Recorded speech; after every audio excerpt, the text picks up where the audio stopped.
नमस्कार दोस्तों, आपका स्वागत है लर्निंग कर्व चैनल के अंदर जिसमें हम आज शुरू करेंगे एक ऐसी एक्टिविटी जो इंग्लिश के स्टूडेंट्स के लिए बहुत कॉमन है। जैसे 9th और 10th क्लास सीबीएसई और आरबीसी दोनों में ये कॉमन एक्टिविटी आती है और इसमें हम ये देखेंगे कि किस तरह से टेंस वाले क्वेश्चंस को सॉल्व किया जाता है।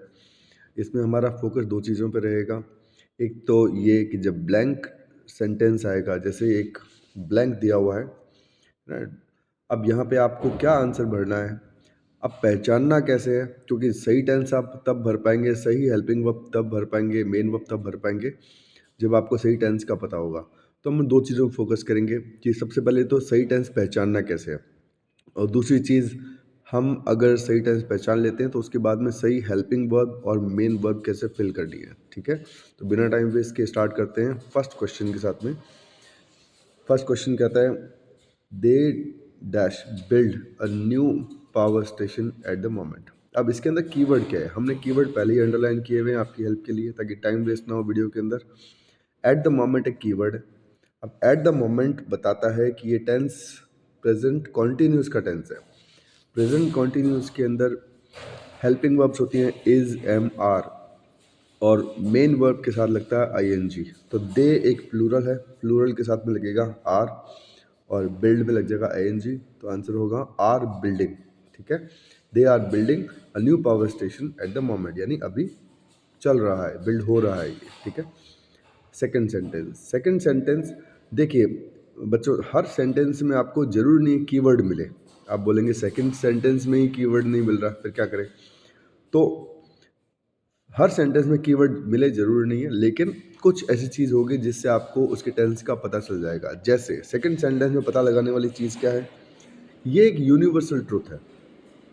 सन हमेशा मॉर्निंग में राइज होता है, इसमें कोई बताने वाली बात नहीं है ना। तो यूनिवर्सल ट्रुथ के सारे सेंटेंसेस हमेशा प्रेजेंट सिंपल टेंस के होते हैं, प्रेजेंट सिंपल टेंस, और उसमें जो मेन वर्ब लगती है वो है फर्स्ट फॉर्म। लेकिन यहाँ पर फर्स्ट फॉर्म के साथ में एस या ई एस भी लगता है।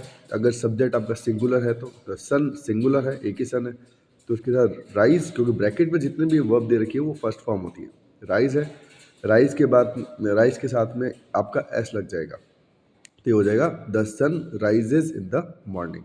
इसी तरह का एक और सेंटेंस आता है, उसमें बोलते हैं हम लोग the sun rises in the east. ठीक है, चलिए थर्ड सेंटेंस की तरफ बढ़ते हैं हम लोग।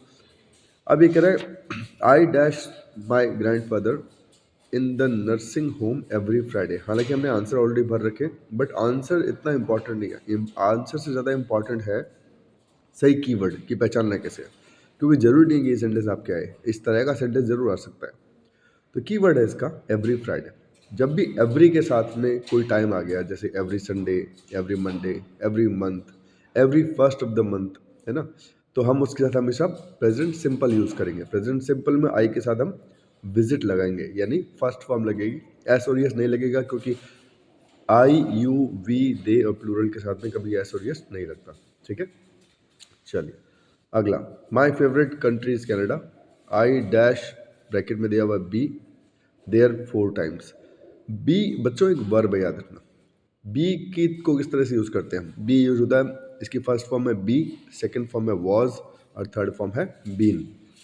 तो जब कोई ये बोल रहा है कि I my favourite country is Canada, I have been there 4 times. जब कोई कोई व्यक्ति कहीं पे जाता है विजिट करने के लिए, 2-3 बार जा चुका होता है, जैसे हम बोलते हैं I have been to Agra 3 times 4 times, तो हम वहाँ पे प्रेजेंट परफेक्ट यूज़ करते हैं, क्योंकि वो ऐसा कर चुका है, ऐसा नहीं अभी कर रहा है, कर चुका है, तो हम उसके लिए यूज़ करते हैं प्रेजेंट परफेक्ट।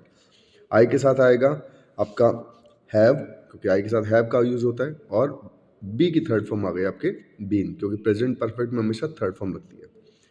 फिर आ गया sentence number 5, the grass is wet because it dash all day long. All day long, तो यहाँ पे आएगा प्रेजेंट परफेक्ट कॉन्टिन्यूस, क्योंकि ऑल डे लॉन्ग बता रहा है कि अभी से बारिश नहीं हो रही है, पूरे दिन से बारिश हो रही है। तो पूरे दिन, जब कोई कॉन्टिन्यूस की चीज़ एक टाइम से स्टार्ट होती है तो उसके लिए हम लोग प्रेजेंट परफेक्ट कॉन्टिन्यूस लगाते हैं। हेल्पिंग वर्ब है हैज़ बीन या हैव बीन, इट के साथ लगेगा हैज़ बीन, और रेन में लग जाएगा ING और रेनिंग, ठीक है। चलिए आगे बढ़ते हैं। अगला सेंटेंस भी एक रूल के हिसाब से ये कहता है कि जब भी कोई इन्वेंशन की बात होती है या फिर कोई हिस्टोरिकल मोमेंट की बात हो रही है, हिस्टोरिकल इवेंट की बात हो रही है, तो हमेशा हम प्रेजेंट सिंपल यूज़ करेंगे, सॉरी, हम हमेशा पास्ट सिंपल यूज़ करेंगे। और यहाँ पे आएगा इन्वेंट का सेकंड फॉर्म इन्वेंटेड, क्योंकि पास्ट सिंपल में सेकंड फॉर्म लगती है। तो ये हो गया who invented the washing machine, ठीक है। चलिए अगला question, very still she dash lunch eight the moment. Eight the moment जैसे पहले हमने देखा था कि एट द मोमेंट में क्या आता है, एट द मोमेंट में आता है प्रेजेंट कॉन्टिन्यूस। प्रेजेंट कॉन्टिन्यूस में अब हैव, लंच करना, डिनर करना, ब्रेकफास्ट करना, इसके लिए हम हैव वर्ड यूज़ करते हैं। अगर सब्जेक्ट सिंगुलर है जैसे ही, शी, इट या सिंगुलर, तो हैव की जगह नॉर्मली हैज़ लगाते थे, लेकिन ये प्रेजेंट कॉन्टिन्यूस है तो यहाँ पे लग जाएगा शी के साथ इज़ और हैव के साथ ING, ठीक है। तो she is having lunch eight the moment. कभी हम ये नहीं बोलते शी इज़ ईटिंग लंच या she is completing lunch, she is finishing lunch, नहीं, शी इज़ हैविंग लंच। अब आ गया अगला सेंटेंस, सेंटेंस नंबर 8। यहाँ पे कीवर्ड है आपका लास्ट वीक। जैसे हमने देखा था पिछले कुछ सेंटेंस में कि एवरी के साथ टाइम आ गया तो प्रेजेंट सिंपल हो गया, उसी तरह से लास्ट के साथ में कोई भी टाइम आ गया जैसे last month, last day, yesterday, last year, ठीक है, लास्ट मंडे, तो उनके साथ हमेशा हम लगाएंगे पास्ट सिंपल। अब स्टील का मतलब है चोरी करना, स्टील का सेकंड फॉर्म है स्टोल, तो आंसर हुआ आपका somebody stole my sunglasses at the swimming pool last week, ठीक है। चलिए 2 सेंटेंस और बच्चे, इनको फिनिश करते हैं। If I had gone to university I dash study physics. अब देखिए ये है कंडीशनल सेंटेंस है, कंडीशनल के भी रूल होते हैं, 4 तरह के कंडीशनल है जिसमें से एक ये है। ये कह रहा है कि कंडीशनल 2 पार्ट में होते हैं, कॉमा से सेपरेट किया जाता है इनको। अगर पहले वाला पार्ट जो है वो पास्ट परफेक्ट है, ये पास्ट परफेक्ट कैसे है, क्योंकि हैड लगा है साथ में वर्ब की थर्ड फॉर्म लगी है। तो अगर कॉमा से पहले वाला पार्ट पास्ट परफेक्ट है तो उसके बाद वाले पार्ट में आप ये मान सकते हैं वुड हैव के साथ वर्ब की थर्ड फॉर्म लगेगी। इसको हम फ्यूचर परफेक्ट भी बोल सकते हैं, एग्जैक्टली फ्यूचर परफेक्ट है, लेकिन यहाँ पे विल नहीं आएगा, क्योंकि जब भी किसी पास्ट के सेंटेंस के साथ में विल लगाना होता है तो उसकी जगह हम वुड लगाते हैं। तो ये लिख रहा है वुड हैव स्टडीड, क्योंकि फ्यूचर परफेक्ट की हेल्पिंग वर्ब है विल या शेल, लेकिन अगर पास्ट का रेफरेंस साथ में आया तो विल या शेल की जगह हम वुड का प्रयोग करेंगे, तो वुड हैव स्टडीड, ठीक है। Last, after he finished his exams he went on a foreign tour. जैसे ही उसने एग्ज़ाम फिनिश किए वो फॉरेन टूर पे चला गया, तो आफ्टर के साथ में पास्ट सिंपल का रेफरेंस लगा तो उसके जस्ट बाद वाले सेंटेंस में हम पास्ट सिंपल ही यूज़ करेंगे। और वेंट जो है वो गो की सेकंड फॉर्म है, इसलिए यहाँ पे हमने वेंट का प्रयोग किया है। आई थिंक आपको काफ़ी कुछ समझ में आया होगा। ऐसी एक्टिविटीज़ हम रोज़ किसी ना किसी बुक से निकालते रहेंगे या अपने खुद के क्वेश्चन जनरेट करते रहेंगे ताकि आपको हेल्प मिले और आप इजीली उसको कर पाएँ।